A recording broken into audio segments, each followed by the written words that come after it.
This is the Lone Crater YouTube. We hope this video helps. You begin by ensuring battery and environment are right. Plug the case into a stable power source and wait until LEDs show full charge. This prevents interruptions. Once done, remove both earbuds and power them off so firmware reset commands register cleanly. Use a soft brush and 70% isopropyl to gently clean contacts and mesh. This improves connection and helps charging. Make sure to work on a flat surface so small parts don't roll away and you can access buttons easily.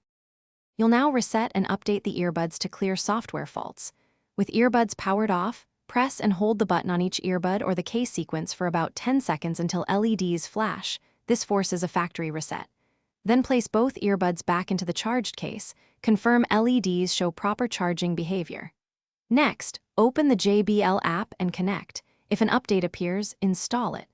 Updates fix pairing bugs and audio dropouts, so make sure the phone remains near and Wi-Fi is stable.